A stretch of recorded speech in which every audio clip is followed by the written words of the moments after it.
Most people think discipline is punishment, something heavy, something you force yourself into every single day.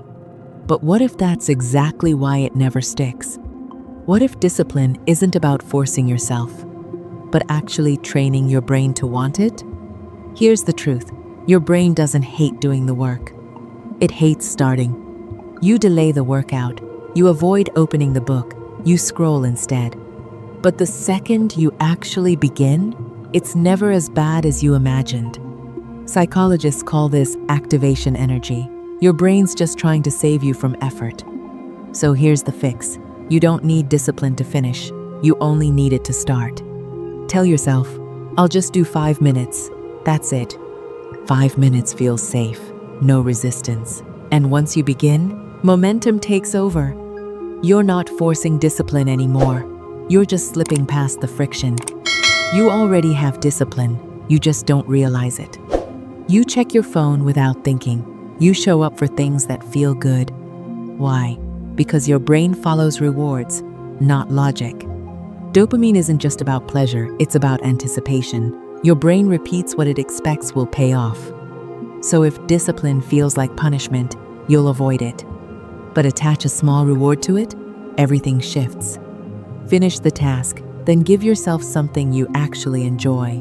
A walk, a favorite song, 10 minutes of guilt-free scrolling. Soon, your brain stops seeing discipline as a chore and starts seeing it as the bridge to something good.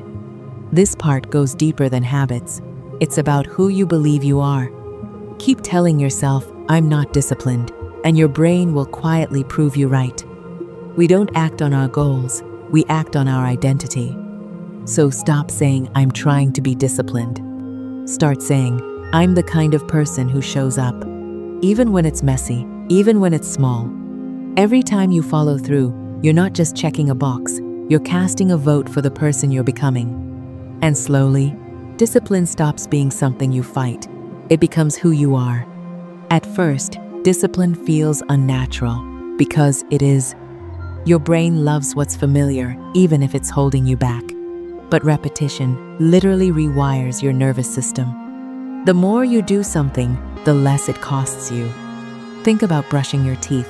You don't debate it. You don't need motivation, you just do it. That's where discipline is headed. Not intense, not exhausting, just normal. And the secret? You don't aim for perfect. You aim for consistent.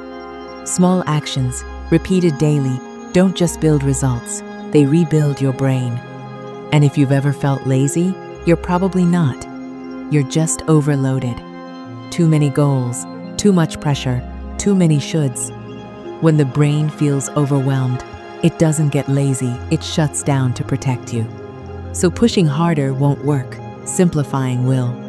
Pick one thing, one clear action. Make it stupidly easy. Because discipline doesn't grow under pressure, it grows under clarity. Here's what you don't notice in the moment, but feel later. The quiet weight of regret, the frustration of knowing you could have started. But on the other side, there's a different feeling.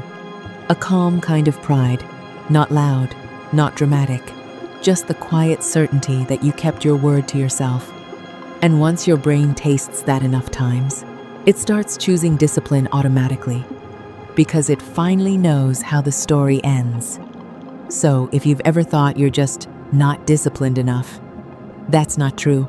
You were just never taught how your mind actually works. Discipline isn't about suffering, it's about strategy. You're not broken, you're just untrained. And the moment you start making these small shifts, discipline stops feeling like a struggle and starts feeling like control. If this shifted something for you, stick around. Because the more you understand your mind, the more power you actually have over it.